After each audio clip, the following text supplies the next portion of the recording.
साथियों एवं पाठकों सादर नमस्कार। ये अखबार की आज की ताज़ा खबर, अगर आप भास्कर पढ़ते हैं तो सुबह सुबह इस खबर को पढ़ कर के, इस मासूम को देख कर के सोचने पर मजबूर हो गए होंगे। ये रोंगटे खड़े कर देने वाली खबर है। ये भारतीय पुरुष मानसिकता को उजागर करती है कि वह स्त्री को किस तरह से कैद कर रखना चाहता है। स्त्री चार दीवारी में बंद रहे, पर्दे में रहे। हम अंतर्द्वंद में हैं। हम ये उम्मीद करते हैं कि बेटी पढ़े भी, बेटी नौकरी भी करे, लेकिन वह पुरुष की निगाह से दूर रहे। क्या ये संभव है? मैं इस अखबार की खबर के आधार को सुनिश्चित और आपकी निगाह में लाना चाहता हूँ। ये खबर है भास्कर की। 17 साल का किशोर संतोष केसरी को नागौर जिले में मेड़ता सिटी में एक लड़की से मिलने पहुंच गया और घर वालों ने इसे पीट पीट करके मार दिया। वो कोटा में कोचिंग करता है नीट की, और किसी तरह से फेसबुक, व्हाट्सएप वगैरह, जो कि आज सामान्य बात है, इससे संपर्क में आया होगा। एक 17 साल का युवक की क्या समझ हो सकती है, लेकिन एक परिपक्व उम्रदराज लोग इस तरह की घिनौनी हरकत कर सकते हैं, कानून को हाथ में ले सकते हैं। क्या वह आतंकवादी था? क्या वह बम लेकर के चल रहा था कि उसके संपर्क में आते ही वो लड़की या वह घर वाले खत्म हो जाते? ये सोचने की बात है कि किसी भी तरह से उस लड़के को बातचीत करके वापस भेजा जा सकता था, लेकिन उसको मारने की ज़रूरत क्या थी? इससे ये साबित होता है कि अधिकांश लोग जिनकी मानसिकता में स्त्री पर्दे में रखने की वस्तु है, पर्दे में रहे, चार दीवारी में रहे, इस तरह से हम समझ सकते हैं कि आखिर ऐसा क्यों हुआ। आधुनिक दौर में क्या हम मध्यकाल में रह रहे हैं? क्या मध्यकाल से बाहर नहीं आ पा रहे? इसके पीछे की सोच, ये कौन सी सोच है?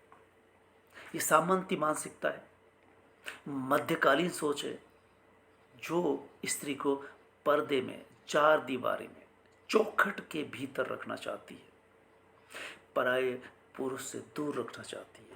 जब पर्दा खत्म हो रहा है, पर्दे में रख करके लड़की को पढ़ाया नहीं जा सकता।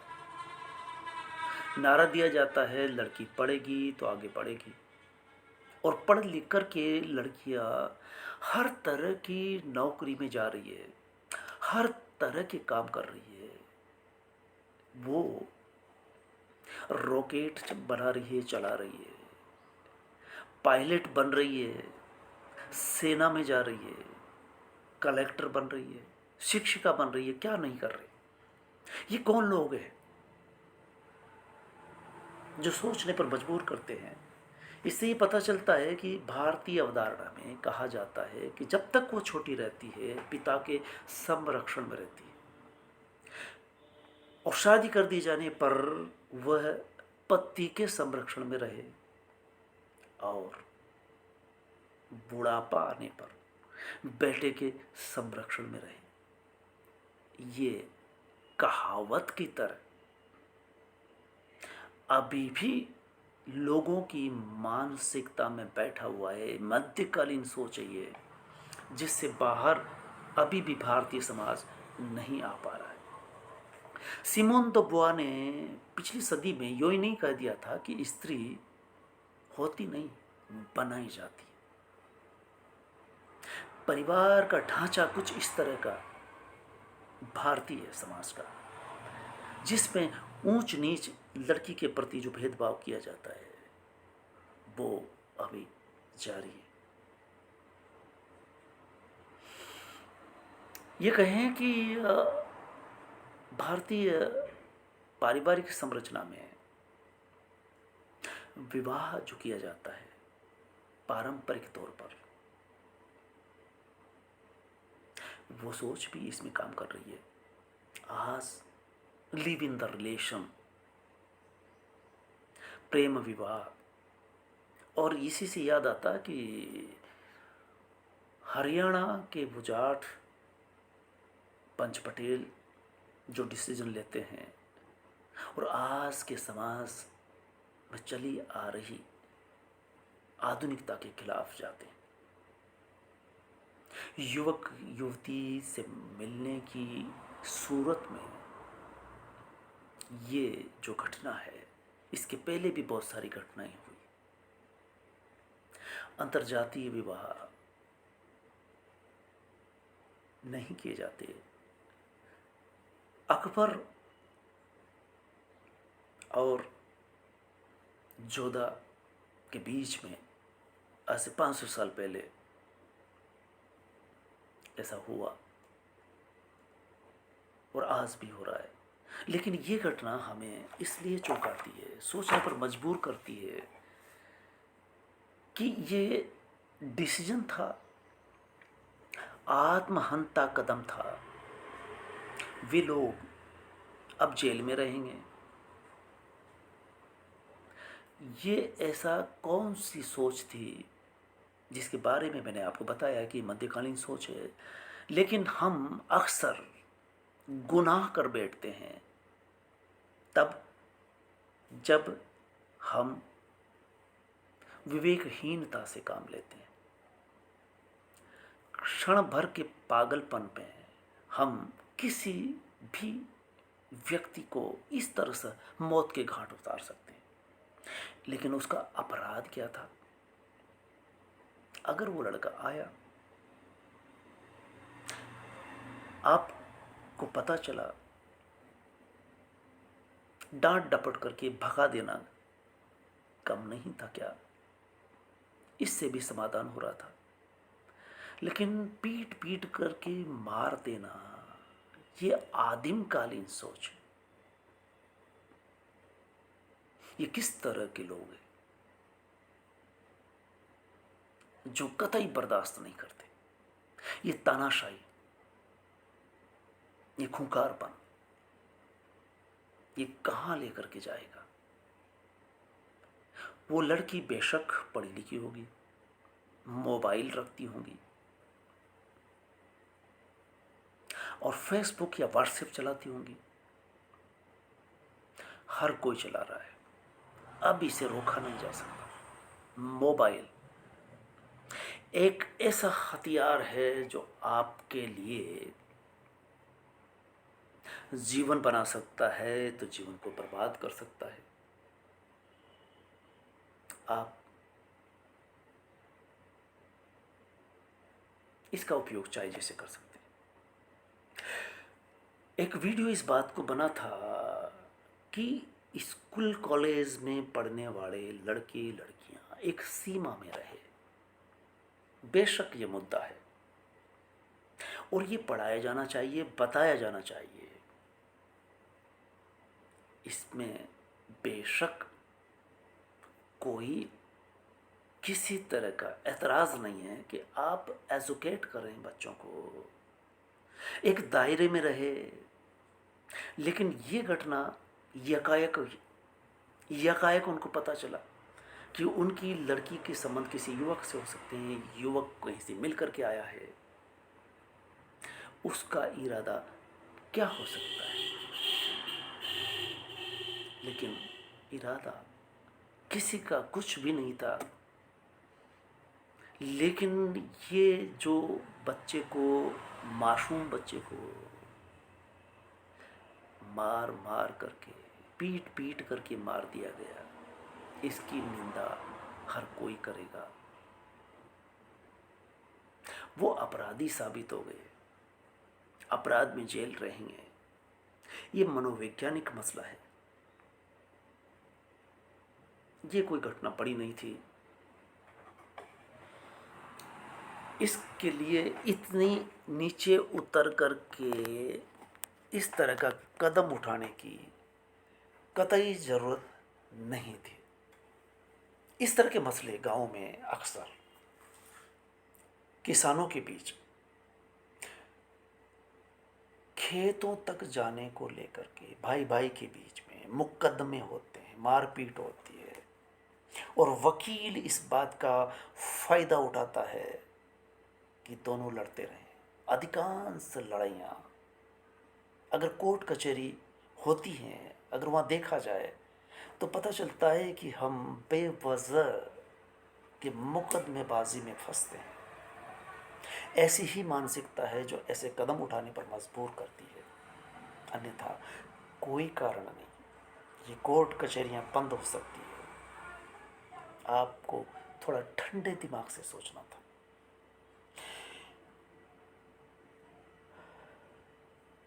मैं अक्सर कुछ इसी तरह की बात कर रहा हूँ।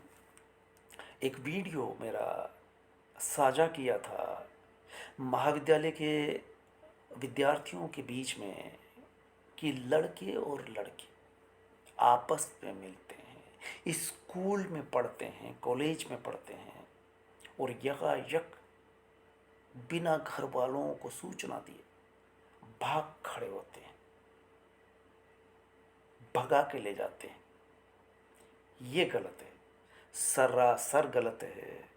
और इसके लिए हमने एक वीडियो इसी तरह का बनाया था जिसमें बताया था कि आपकी गरिमा आपके हाथ, लड़का हो या लड़की। घर से भागना खुद के पैरों पे कुल्हाड़ा मारना है। वो लड़का जो भगा करके ले जा रहा है वो बेरोजगार ही होगा, और लड़की भी बेरोजगार होगी। ये भावना में नासब्जी में उठाया हुआ कदम होता है।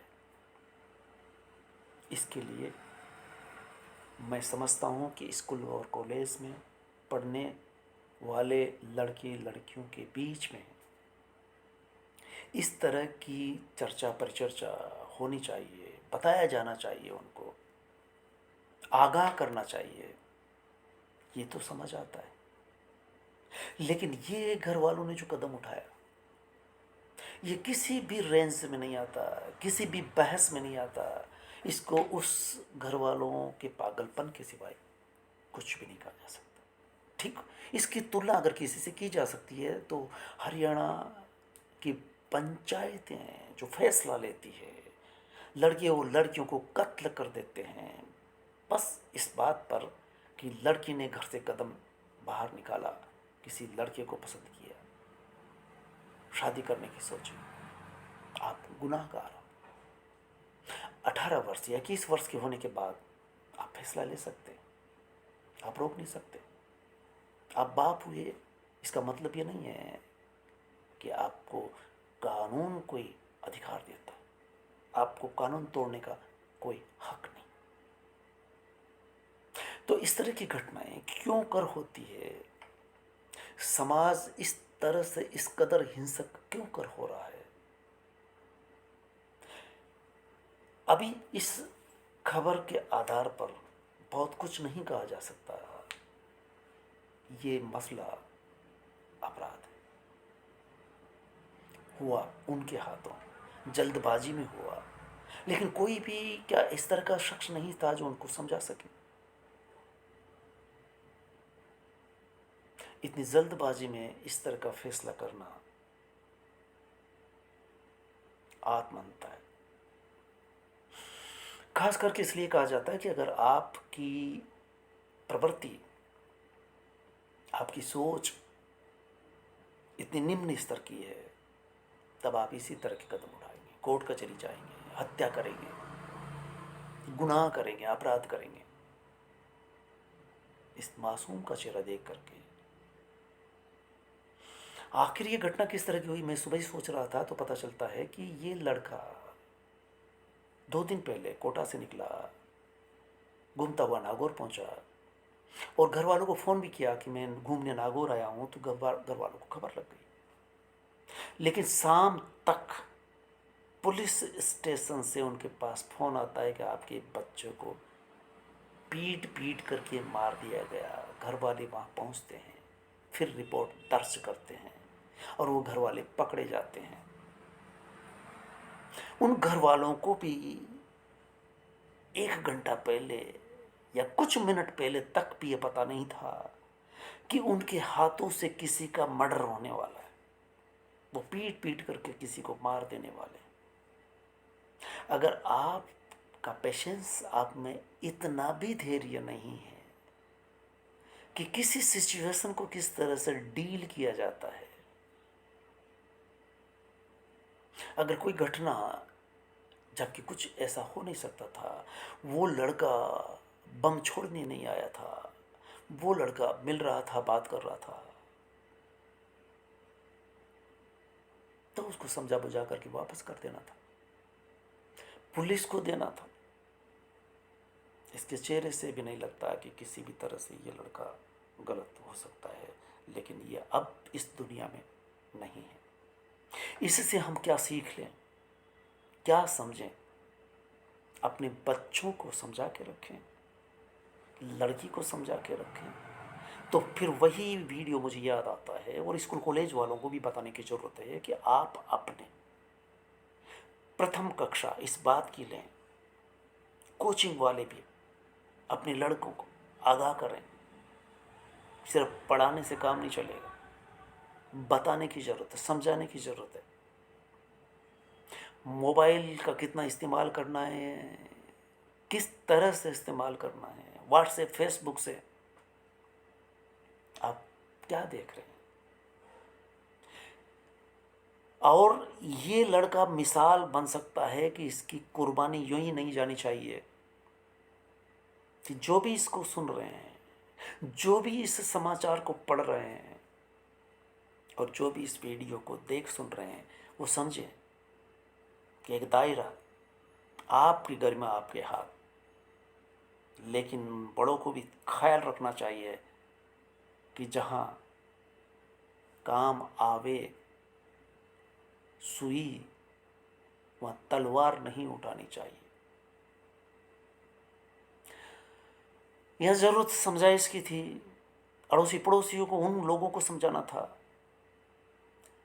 हम सड़क चलते, हमारी गाड़ी किसी से अगर टच हो जाती है और हम बात का बतंगड़ बना करके आफा खो बैठते हैं, गाली गलौज करते हैं, मार पीट करते हैं, वो निशान जो गाड़ी पर लगा है 10-20 रुपये, 100-50-1000 रुपये की हो सकती है, गाड़ी की कीमत हो सकती है, पर इतना धैर्य तो हमें रखना ही पड़ेगा। ये धैर्य कहाँ से आएगा? तो इसके लिए आपको ध्यान करने की भी ज़रूरत है। इस तरह की वीडियो मैंने पिछली बार बनाए थे, विपश्यना जिसे कहते हैं। हम कुछ समय सुबह शाम अगर आधा घंटा 1 घंटा ध्यान में जाएं, हम अपने मन को हम अंदर झांकने का भी प्रयास करें। हम इस दौर में टीवी रेडियो ख़त्म, मोबाइल के इस दौर में जो कुछ देख रहे हैं, जो कुछ कर रहे हैं, हम पैसे के लिए भागे जा रहे हैं। हम हर चीज़ इसी वक्त हासिल कर लेना चाहते हैं। पेशेंस ख़त्म, धैर्य ख़त्म। अगर हम धैर्य नहीं रख सकते तो ये जीवन एक विस्फोटक होकर के रह जाएगा। ये आज की घटना हमें ये आगाह करती है कि हम किस तरह का समाज बना रहे हैं, किस तरह का समाज गढ़ रहे हैं। हमें सोचने पर मजबूर करता है। हम हर बच्चे को पढ़ा लिखा करके बड़ी नौकरी तक ले जाना चाहते हैं। हर कोई कोचिंग में डाल रहा है, स्कूल में नहीं। स्कूल बनाम कोचिंग, और कोचिंग आत्महत्या के गढ़ बनते जा रहे हैं। बच्चे, पेरेंट्स स्कूल कॉलेज के बचाए बच्चों को कोचिंग की तरफ मुखातिब करते हैं और वहाँ सूचनाएं उनके दिमाग में इस तरह से भर दी जाती है, लेकिन मन है कि इधर उधर भागता है। तो मन इधर उधर ना भागे, इसके लिए हम क्या करें, ये भी पाठ्यक्रम में शामिल करने की जरूरत है। योग दिवस मनाया जाता है, विश्व योग दिवस मनाया जाता है, तो बेशक हमें योग करने की भी जरूरत है अधिकतर स्कूल कॉलेजों में। और स्कूल कॉलेज के विद्यार्थियों को ये भी बताने की ज़रूरत है कि आप पैसेंस किस तरह से रखें। तो साथियों, ये एक बड़ा इशू है, बड़ा विषय है, इस पर चर्चा होनी चाहिए। मैं उम्मीद करता हूँ कि ये चंद बातों को सुन करके आपको कैसा लगा। आप सहमत हो सकते हैं, असहमत हो सकते हैं। मेरा मकसद इतना है कि विचार विमर्श होना चाहिए, अखबार पढ़ते रहना चाहिए, और मीडिया का होना और आपका अखबार पढ़ना इसलिए ज़रूरी है कि ये खबर भी आपको अखबार के द्वारा मिली। अब अगर नहीं पढ़ते अखबार तो कैसे पता चलता। तो धन्यवाद। ये मेरे मन में विचार आया नहीं, बल्कि अखबार पढ़ते पढ़ते मेरा दिल एक तरह से बैठ गया और मैं सोचने पर मजबूर हुआ कि इस पर हम चुप नहीं बैठ सकते। हमें इस तरह की घटनाएं, माना कि ये अकेली घटनाएं हैं, पर इस तरह की हजारों लाखों घटनाएं हो रही है। हमें लड़का हो या लड़की, उसको समझाने की जरूरत है। पहाड़ नहीं टूट जाएगा अगर किसी लड़के से बात कर, और अगर लड़का और लड़की 21 वर्ष के हो गए, बालिग हो गए, तो फैसला ले सकते हैं। इसलिए यूरोपियन देशों में जो हो रहा है, होता रहा है, वो भारत में भी हो रहा है। आप उसके संरक्षक है, पिता है, लेकिन आपका उस पर इतना हक नहीं है जान लेने का। आप उसको समझा सकते हैं, उसको बना सकते हैं, लेकिन बिगाड़ने का या मारने का हक नहीं। तो साथियों, धन्यवाद। मुझे उम्मीद है कि आप इस पर प्रतिक्रिया देंगे और विचारों से अवगत कराएंगे और टिप्पणी अवश्य करेंगे, सब्सक्राइब करेंगे। धन्यवाद।